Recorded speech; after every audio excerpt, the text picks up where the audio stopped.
Can a person seek protection before being arrested? Can police arrest anyone just because an FIR is registered? आज के इस video में हम लोग समझेंगे एंटीसिपेटरी बेल क्या होता है through an important judgement of criminal law that is Shri Gurbaksh Singh Sibbia versus state of Punjab. I am advocate Shambhu Sahu and you are watching law, finance and life with advocate Shambhu Sahu. Let's start the video. सबसे पहले हम जानते हैं कि anticipatory bail में जो पहले anticipatory bail mention था वो सेक्शन 438 सीआरपीसी में मेंशन था. अब जो प्रोविजन है वो बीएनएस के सेक्शन 482 में है. जो एंटीसिपेटरी बेल होता है उसको प्री अरेस्ट बेल भी कहा जाता है.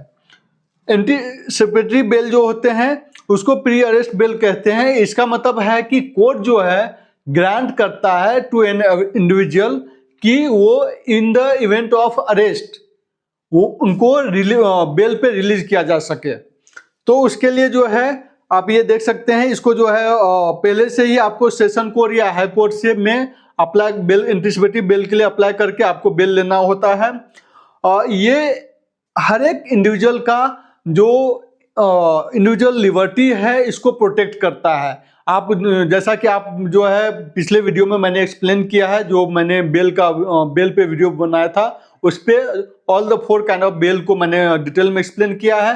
तो अगर आप नहीं देखे हैं तो आप मेरे चैनल पर जा करके बेल के ऊपर जो वीडियो है उसको आप देख सकते हैं. ये जो एंटीसिपेटरी बेल का प्रोविजन है वो इसलिए किया गया है सो दैट कि पुलिस को मिसयूज ऑफ पावर का प्रिवेंट किया जा सके.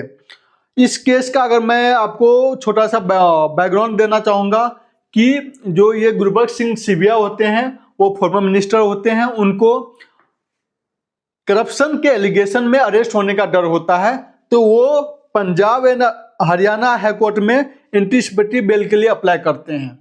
तो कोर्ट जो है उनका ये एंटीसिपेटरी बेल जो है रिजेक्ट कर देते हैं इस ग्राउंड पे कि anticipatory bail only in the case of exceptional circumstances में ही जो है अप्रूव किया जा सकता है. तो फाइनली जो है केस सुप्रीम कोर्ट पे जाते हैं और सुप्रीम कोर्ट का क्या जजमेंट होता है. इस केस में सुप्रीम कोर्ट का कुछ लैंडमार्क ऑब्जर्वेशन होता है जिसके कुछ की पॉइंट्स हम लोग यहाँ पे देखने वाले हैं. फर्स्ट की point is anticipatory bail is not extraordinary relief. जो ये एंटीसिपेटरी बेल होता है ये पर्सनल लिबर्टी अंडर आर्टिकल 21 के अंदर आता है. Second point is that no rigid condition allowed. Court जो है ये बोल करके एंटीसिपेटरी बेल को रिजेक्ट नहीं कर सकता है या कोर्ट जो है ब्लैंकेट रूल अप्लाई नहीं कर सकता है कि ओनली इन एक्सेप्शनल केस. जैसा कि इस केस में हाई कोर्ट ने बोला था कि ओनली इन एक्सेप्शनल सर्कमस्टांसेस जो है एंटीसिपेटरी बेल ही मिलेगा, नहीं तो बेल जो है वो रिजेक्ट कर दिया था. तो ऐसा ब्लैंकेट रूल जो है अप्लाई नहीं कर सकता है. Third is judicial discretion is की. हर एक केस जो है उसके अपने फैक्ट्स के बेसिस पे डिसाइड होना चाहिए. Fourth, police power is not absolute power. Police का जो है जैसा कि हमने वीडियो के स्टार्टिंग में पूछा था कि अगर एफआईआर अगर रजिस्टर हो जाता है किसी भी के अगेंस्ट तो क्या उसको अरेस्ट करना कंपलसरी है, क्या वो उसको अरेस्ट किया ही जाएगा. तो उस क्वेश्चन का आंसर जो है यहाँ पर ये जो फोर्थ पॉइंट में सुप्रीम कोर्ट ने दिया है कि पुलिस पावर जो है एब्सोल्यूट पावर नहीं है. Arrest is not mandatory in every FIR. हर एक एफआईआर में जो है अरेस्ट करना कंपलसरी नहीं है. Last point, anticipatory bail can continue till trial. जब तक ट्रायल चलेगा तब तक जो है एंटीसिपेटरी बेल जो है पे आदमी रिलीज हो सकता है, वो जो है बाहर रह सकता है. There is no fix time limit unless justified. अगर जब तक कि जो है कोई टाइम लिमिट न हो या कुछ ऐसा सर्कमस्टांशनल या कुछ एक्स्ट्रा ऑर्डिनरी प्रूफ नहीं आ जाए उसके अगेंस्ट, तब तक उसको अरेस्ट नहीं किया जा सकता है. वो एंटीसिपेटरी बेल पे वो फ्री रह सकता है. There are few legal principle laid down in this case which are कि एफआईआर मतलब ये नहीं है कि पर्सन को अरेस्ट किया ही जाएगा. अगर किसी के अगेंस्ट कोई एफआईआर किसी भी केस में एफआईआर अगर रजिस्टर हुआ है इसका मतलब ये नहीं है कि उसको कंपल्सरीली अरेस्ट किया ही जाना चाहिए। पर्सनल लिबर्टी जो है वो मैकेनिकल अरेस्ट से ग्रेटर वैल्यू रखता है।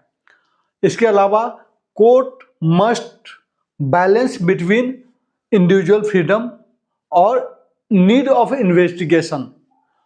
कोर्ट के लिए जो इन्वेस्टिगेशन का नीड है उसको, और पर्सनल लिबर्टी, इंडिविजुअल जो लिबर्टी है, फ्रीडम है, इस दोनों के बीच में जो है कोर्ट बैलेंस करना चाहिए। ये जो जजमेंट है वो क्लियरली एस्टेब्लिश करता है कि bail is the rule and jail is the exception even in the case of at the pre arrest stage. आज भी ये जो केस है उसको हर एक इंटरसेप्टरी बेल में के एप्लीकेशन में ये जजमेंट जो है साइट किया जाता है कि चाहे वो पॉलिटिकल केसेस हो या मैट्रिमोनियल डिस्प्यूट हो या फॉल्स इम्प्लीकेशंस क्लेम हो, court still cites this case as a foundation of anticipatory bail jurisprudence. इस केस का यही कंक्लूजन है कि ये जजमेंट प्रोटेक्ट करता है एवरी इंडिविजुअल को, एवरी सिटीजन को फ्रॉम आर्बिट्रेरी अरेस्ट, और साथ ही कॉन्स्टिट्यूशनल वैल्यू को स्ट्रेंथन करता है। अगर आपको इस केस से रिलेटेड, जो ये केस है Shri Gurbaksh Singh Sibbia versus state of Punjab, इस केस से रिलेटेड किसी भी तरह का क्वेरी हो तो प्लीज़ आप अपना क्वेरी कमेंट बॉक्स में ड्रॉप कीजिए। अगर ये वीडियो आपको अच्छा लगा हो, इन्फॉर्मेटिव लगा हो, तो please like, share and subscribe. Thank you.